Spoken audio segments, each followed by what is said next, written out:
Anyana. Marakukwao. Ananya ba at the book which you do and I got Jamalo. Maraku? Babadi. Eh. Tia Nebuchadnezzar. Eh. The book which you do, Harry. I got Jamala. Yeah, that's in a carriage. Alaba, I don't better mouth from Jibby Akblow to me. Yakak Bokokama, Dasida Jew. Yes. I have a flack on the Tiama for Pomla TV. I never Amaran Barum around to Hangwa. Element and Emma. I can you who are more bubble than Mogalami. I must take an amala bang back. They're going to allow to be a commodem. You're going to share me now. Amen. And now, Amen. Yes, Amen. Akpekakaka.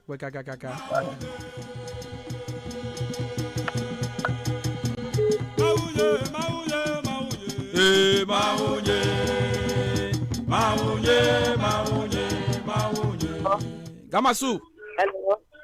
Hello. Gamasu. Leke bangdogi. Eyade. Eyade. Oh, Maraku no vike mi ayomche. Ayom to tajevu. Oh, akpe leke tajevu to fonya. Ma kwi mauna ira kaka. Amen. Gago mi afọ ngora gbe. Amen.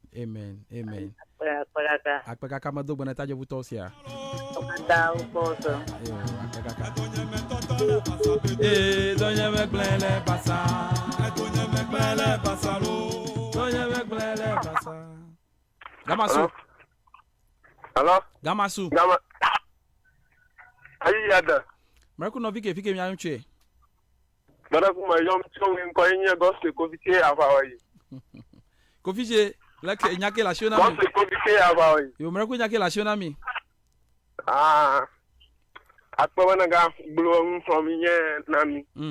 Nyo to call. Ni nyaba na nyara kaka. Uga blom na mi mi besese. Akpa. Yo ma ona ve mi anu nyasi aworeji.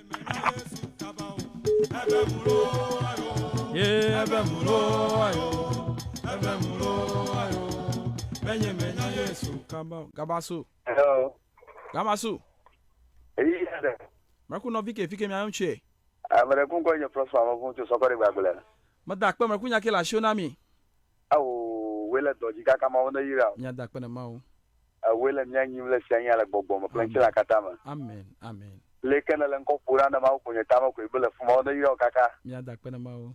Danyo mnya bete mnya jeshi ma wala na ba kikamba to bete azu Kristo to. Amen. Mnya wele doji kaka ma ona yira. Amen. Ma ona yira wasia. Yo na yira wa kaka.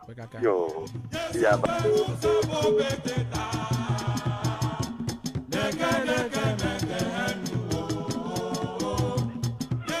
Gamasu.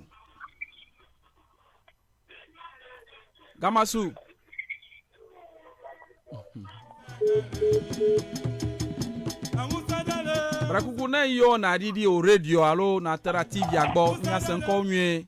Hello. Gamasu. Eyi yade. Brakuku no vike mi ayomche. Hello. Brakuku fike mi ayomche. Brakuku o nko kla fi mi ayomche. Nko enyo na yo to house and dancing.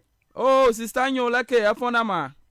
Baya kwe fo we do yo mi ada pe na maula. Yo we le mi ata ko ka we ga le mi ave lu go tro mi eri. Amen. Amen. Amen. Ma ona yo hasia. We ga ko ti me toto nya ona mi fi ya ba ya tro ti me. Amen. Amen. Yo ma ona no play osia.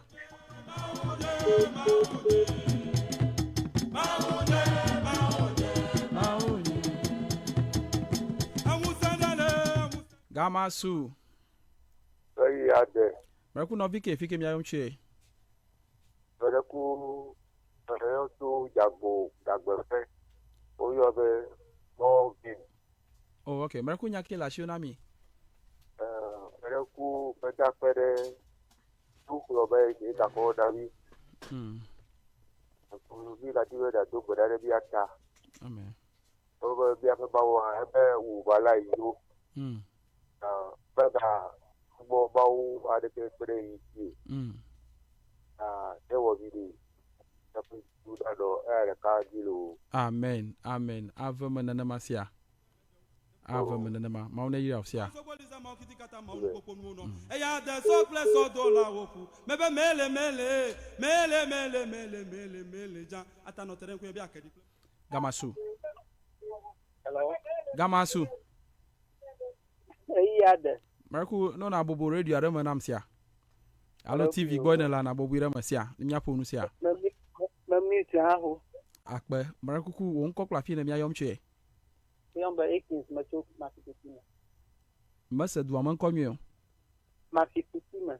Okay Marku ku nya ke la shona mi Wa pena ba na nyao ko an klon.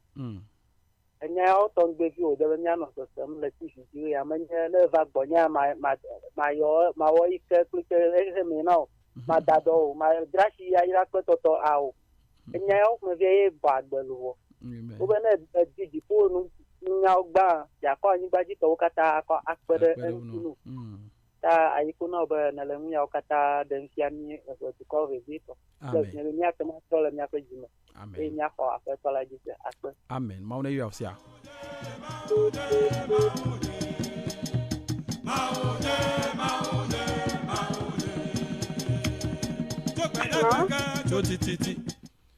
Gamasu. Hello. Gamasu. Ni ate. Marku no fike mi ayom che. Marku ko na forgive mala to ba. Forgive Marku nyake la shona mi. Marku ma na gira gbogbo re. Amen. Me mi akata mi atro le nya pe jume. Amen. Ama me pia me da fi ma nya se no ga ke ma oni ka fi ha pe ji no atro. Never ma. Le pe moji. Amen. Ba me se me ha don den chue. Pe a wonte klola ma on to ni ka se ma pe ji no atro ya manchi. Na wa ya mi da we. Amen. Atokpo fo ha we. Amen. No akpota we. Bo pa so ko ji. Amen. Amen. Bye-bye. Kaka, bye. Mauna yo sia. Echoka sala ode no ba mi kwa. Ekesiji le never mi po. Abrafo ode no ba mi kwa. Ekesiji le never mi po. Gamasu, eyi ade. Oh, mana Agbafi le ke mi fona ma. Marakuela. Konye maoli. Nacho joje kava. Oh, okay. Fo maoli le ke joje to fo mi a. Oh, marakuela lagbala. Me dakpe marakunya ke la shona mi. Oh. Mufonya fiari nya to ma so gba fiaro ko ma to nya to wo gbogbo do re di nya la gbogbo be ma una dun so Amen. Onga na wo ya Amen. Fia mo po fia la radio ya activity ya o ma una po mo na msia Never manam na ma. ana mo fa mi nya ya no na ma mi ala da Amen. ma una da lo ma no ka kana cho Amen. Amen. Akpe no kaka ma una yo sia. Mara ku yo Babalo, Anyibaji kale to do. Jehovah Dabalo, Anyibaji kale to do. Yama Wada. Gamasu. hello daddy Gamasu. eyi ade Marakuku unko kla fi na mi ayom che. mara ku ne nkonya dance yam chaka chidalo Okay, marakunya ke la shona mi. Onyana bro anya ke agbogbo nya tinya tam alto na mauna ira Amen. Amen. akanya anya ke ma make it to same with na message Amen. amauna ira Amen. Akpe kaka ma una yo sia. Maunye.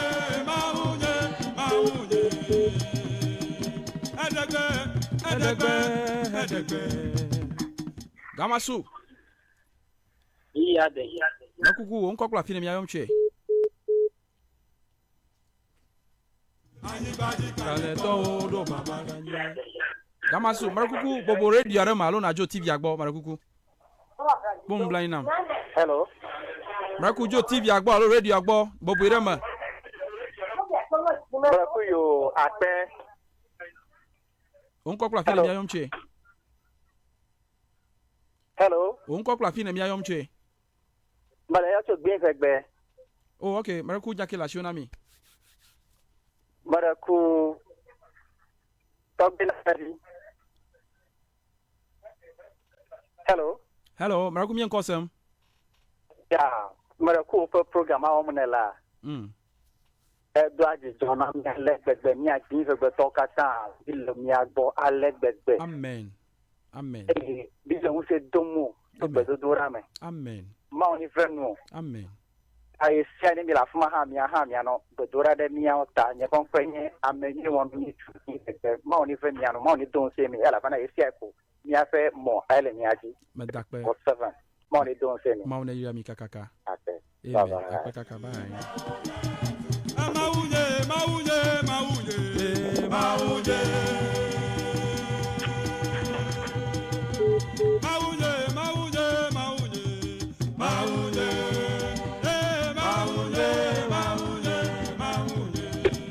Gamasu.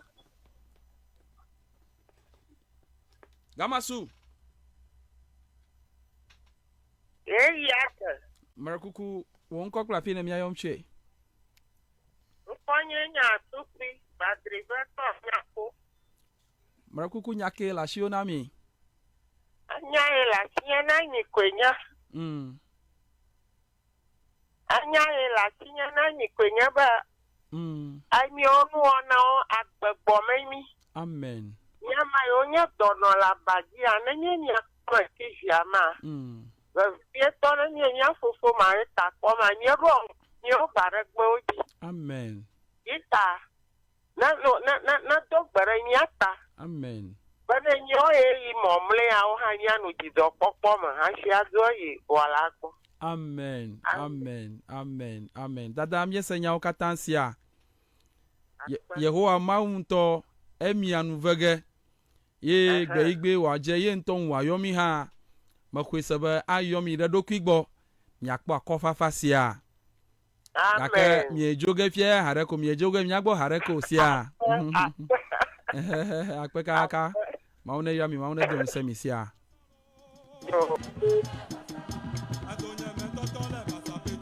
Doye weglere basa basalo basale doye weglere basa Gamasu Ya Marakuku no vike fike mi ayonche Maraku ejidafu Vujere ke to fon Maraku vujere ke to fon Madakwa maraku nyake la shona mi Maraku vujere ke to folo Madakwa maraku nyake la shona mi Maraku nya asian no nemi ko nya ba mabale kan nya no ko ko Maraku mabadi Wata na mauba ndom le aloma Amen. Amen. Da muga suya tuchino Madakwa Madakwa maune ya okakasia Madogba nebu Whatever.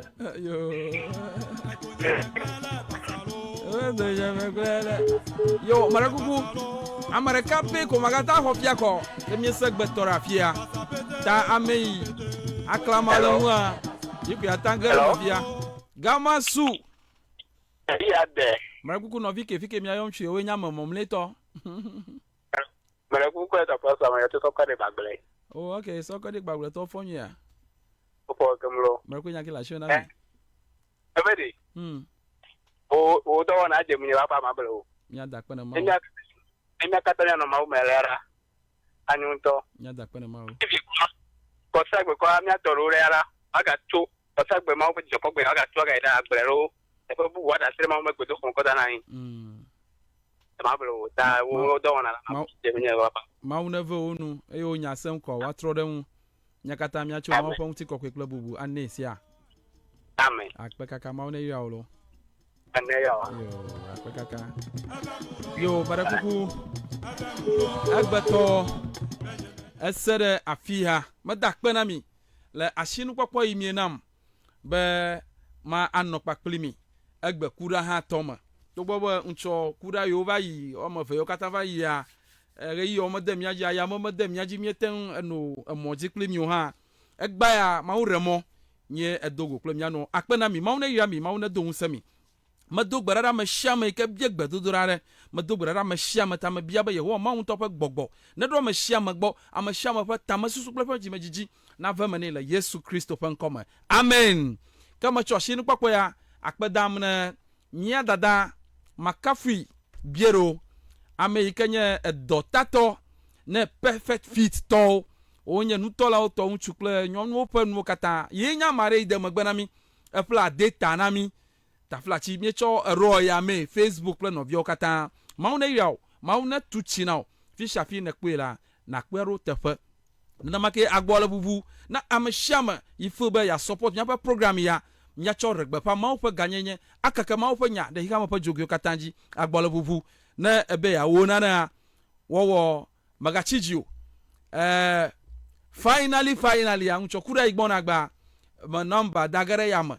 alabe support the share you can afuba ya nam na programa na kpongo ya de mia abu tamalan awu susulon mauna yami nkaka zanenyo agada shida nkaka bubu apotopa man bana fom nyakata la lam sesema madakbe mauna fomi le Kristo ta amen.